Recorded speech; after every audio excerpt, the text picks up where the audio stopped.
Hi hello ನಮಸ್ತೆ. ನಾನು ನಿಮ್ಮ ಕಲಾ ನಿಲಯದ ತುಂಬು ಮನೆ ಸೊಸೆ ವಸಂತನಾಗ್. ಸೊ ಇದು ಸಂಡೇ ಮಿನಿ ಬ್ಲಾಗ್ ಆಗಿದೆ. ಸಂಡೇ ಒಂದು ಸ್ವಲ್ಪ ಲೇಟಾಗಿ ಎದ್ದು ಆರಾಮಾಗಿ ಎದ್ದು ಒಂದು 6:45 ಆಗಿತ್ತು. ಫ್ರೆಶ್ ಅಪ್ ಆಗಿ ಕೆಳಗಡೆ ಬರೋಷ್ಟರಲ್ಲಿ 7 ಆಗಿತ್ತು. ಸೊ ಎವ್ರಿಡೇ ನನ್ನ ಸಿಸ್ಟರ್ ಹಾಕ್ತಾಳೆ, ಇವತ್ತು ಸಂಡೇ ಅಂದ್ಬಿಟ್ಟು ನಾನು ರಂಗೋಲಿ ಹಾಕ್ದೆ. ನನಗೆ ಚಿಕ್ಕ ರಂಗೋಲಿಗಿಂತ ಈ ಥರ ಕ್ಯಾಶುಯಲಾಗಿ ದೊಡ್ಡ ದೊಡ್ಡ ರಂಗೋಲಿ ಹಾಕೋಕ್ಕೆ, ಎಳೆ ರಂಗೋಲಿ ಹಾಕೋಕ್ಕೆ ತುಂಬಾ ಇಷ್ಟ. ಸೊ ರಂಗೋಲಿ ಎಲ್ಲ ಹಾಕಿ ಎಲ್ಲ ಫುಲ್ ಪ್ಯಾಸೇಜು ಎಲ್ಲ ಕಂಪ್ಲೀಟಾಗೆಲ್ಲ ತೊಳೆದು ನಾನು ರಂಗೋಲಿ ಹಾಕಿದೆ. ಏನೋ ತುಂಬ ದಿವಸದ ಮೇಲೆ ಹಾಕ್ತಾಯಿದ್ರೆ ಒಂದು 10 ಡೇಸ್ಗೆ 15 ಡೇಸ್ಗೆ ಯಾವಾಗವಾಗ ಹಾಕ್ತಾಯಿರ್ತೀನಿ.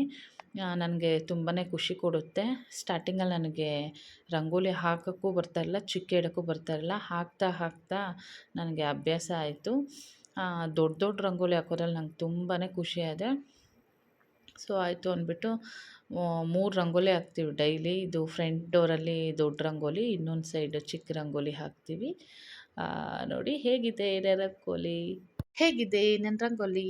ಆಮೇಲೆ ಇದು ಫ್ರಂಟ್ ಆಫ್ ಗೇಟು, ಇಲ್ಲೊಂದು ಛೋಟ ರಂಗೋಲಿ ಹಾಕ್ಬಿಟ್ಟು ಹೊರಗಡೆ ಹೋದೆ. ನೋಡಿ ಇವೆಲ್ಲ ಫುಲ್ಲು ವಾಶ್ ಮಾಡಿ, ನಮ್ಮ ಪುಟಾಣಿಗಳಿಗೆಲ್ಲ ನೀರು ಹಾಕಿ ಇಲ್ಲೂ ಎಲ್ಲ ಫುಲ್ ವಾಶ್ ಮಾಡಿ ಮೇಲಿಂದ ಕೆಳಗಡೆವರೆಗೂ ಎಲ್ಲ ಕ್ಲೀನ್ ಮಾಡಿ ಒರೆಸಿ, ಆಮೇಲೆ ಮೇಲೆ ಬಂದು ಕ್ಯಾಜುವಲಾಗಿ ನಮ್ಮ ಮನೇಲಿ ಎಗ್ ರೈಸು ಇಲ್ಲಾಂದರೆ ಬಿರಿಯಾನಿ ಇದ್ದೇ ಇರುತ್ತೆ. ಸೊ ನಾನು ಎಗ್ ರೈಸ್ ಮಾಡಿದ್ದೆ.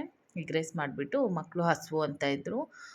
10 ಹೋಗಿತ್ತು. ಅವರಿಬ್ರಿಗೆ ಹಾಕ್ಕೊಟ್ಬಿಟ್ಟು ನಾನು ಫ್ರೆಶ್ ಅಪ್ ಆಗಿ ಸ್ನಾನ ಮಾಡಿ ಪೂಜೆಗೆ ಮಾಡೋಣ ಅಂದ್ಬಿಟ್ಟು ದೇವ್ರ ಮನೆಗೆ ಬಂದೆ.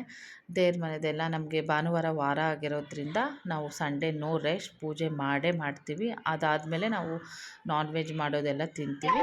ಆಯಿತು ಅಂತ ಪೂಜೆ ಎಲ್ಲ ಆಯಿತು.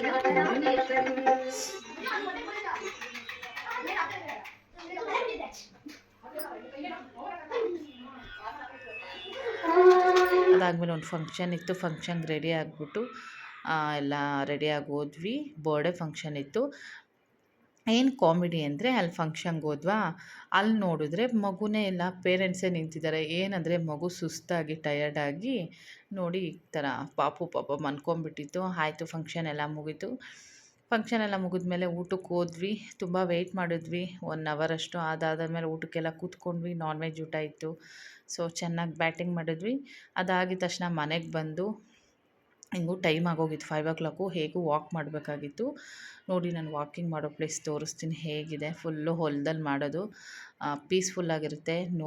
ಯಾವ ಜನನೂ ಇರಲ್ಲ, ಏನೂ ಇಲ್ಲ, ಆರಾಮಾಗಿ ಮಾಡಿ ಅಲ್ಲಿಂದ ಬಂದು ಕೈಕಾಲು ಮುಖ ತೊಳ್ಕೊಂಡು ಫ್ರೆಶ್ ಅಪ್ ಆಗಿ ನಮ್ಮ ನಾರ್ಮಲ್ ಉಡುಪು, ಇದಕ್ಕಿಂತ ಫ್ರೀ ಡ್ರೆಸ್ ಯಾವುದೂ ಇಲ್ಲ, ಅದನ್ನು ಹಾಕ್ಕೊಂಡು ವಾಟರ್ ಮೆಲನ್ ತಂದಿದ್ವಿ. ಮಕ್ಕಳಿಗೆಲ್ಲ ಕಟ್ ಮಾಡಿಕೊಟ್ಟೆ, ಎಲ್ಲರೂ ತಿಂದರು. ಅಷ್ಟು ಸೆಕೆ ಇತ್ತು ನಮಗೆ.